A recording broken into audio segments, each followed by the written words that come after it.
Hi there, Taurus. Thank you for joining me for your monthly forecast for November. From the middle of May through till the middle of October, Saturn was in that draining angle with dreamy Neptune. Now that's at an end, and I do hope that the structural stuff in your life, but particularly around shared finances, business, property matters, have seemed more upbeat. But this is also a month when Jupiter, the planet of expansion, which is in your sector of organisation now, forges an ace link with Saturn right through the spine of the month.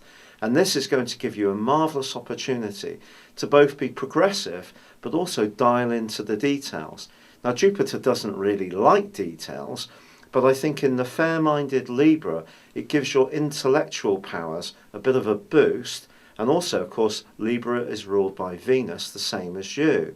So this is asking you to be prudent, sensible, but also look at opportunities. But just check them out, scrutinise them, do your research in the best way possible. Now also, this month begins with the Sun and Mercury in your sector of relating. Mercury's great in this situation, Taurus, because it helps you to be a bit more detached about whatever people think. And also with the Sun forging, along with Mercury, a fantastic link to Pluto in your sector of expansion, growth and new opportunities. I think some kind of relationship, it could be with someone that you consider to be quite wise or worldly, experienced, or who comes from a different background from you, or an advice giver of some kind, can really be quite fundamental to some of the moves you make in the early part of this month. But I also feel that you're going to have a real desire to try to just exchange information. Your listening skills are going to be improved by this particular set of influences. But it's also the case that your ruling planet Venus is forging a fab link to Uranus. Now both these influences are in quite deep and hidden areas. Don't be surprised if you get a spontaneous need to connect with someone, and it could be a person from your past. That can happen in week 1. Now Venus is also going to be moving this month, but the next big event for you, I feel, really is going to be the quarter moon on the 7th. This can see that your emotions are much closer to the surface around relationships, so if you're not getting the responses that you're really wanting to have, that could be rather disappointing. It's also important that if you're trying to build relationships in a professional context, you don't try too hard in the following week. Once Mars moves on the 9th, that is a super change for you, however. This is going to see you go up the gearbox in terms of your determination, and there's going to be a side of you that just comes across in a much more self-confident and proud and assertive manner in the following 6 weeks. People are going to be sitting up and taking notice. And if you do want to make a mark in terms of your career, this is an important transit for you. But Venus moves then into the part of your scope that's to do with new discoveries. Now you already have Pluto in this location. Pluto's been there for the last 7 years, urging you to inform yourself more, gain qualifications, get extra training, travel more, go further afield, and just widen your perspective. With Venus moving into this area, the same tale can be played out as far as your love life, but particularly in week 3, when the two come together in the most passionate of ways. In an existing relationship, if you're not completely sated by how things are at the moment, this is going to give you the desire to probe into the real truth of what you and your partner share.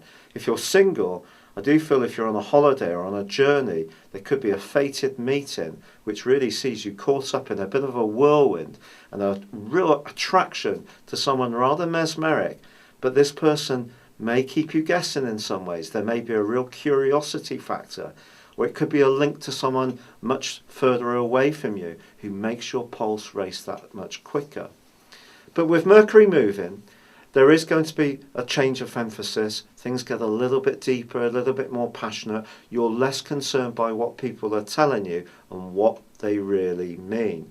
And the full moon, which occurs at the heart of this month, is in your sign. And this is kind of saying if you're dissatisfied with a relationship, this can be a critical point, well, at least the next couple of weeks. And for some Taurus, people, if it's really not working, this and the conjunction between Venus and Pluto could lead to the death of a relationship which just isn't feeding you any longer. But listen, no one's going to leave your world who's truly right for you. And there's loads of opportunities with Venus moving into this area and also with this full moon, because perhaps it can help you to look at some of your own attitudes in terms of how you interact.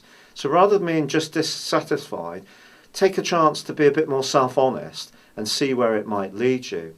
The sun then moves on the 22nd. But from the 22nd to the 27th, there is that conjunction between Venus and Pluto.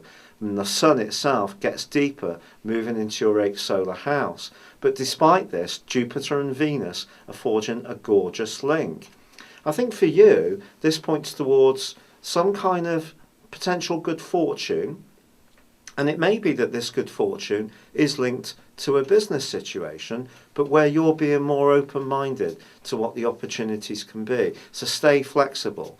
Yet as this month comes to a close, although there is a new moon on the 29th, which ordinarily would give you a lot of confidence and push to make the most of your talents in terms of improving your financial structure, this one gets snared up by that rather draining influence of Neptune. And there can be quite a lot of confusion and misunderstandings in the last few days of this month, the dying embers of November. But I think overwhelmingly for you, this does offer you this month a chance to work hard and positively on your relationship prospects. It's been a real pleasure being with you. Thank you for joining me. Good luck and goodbye for now.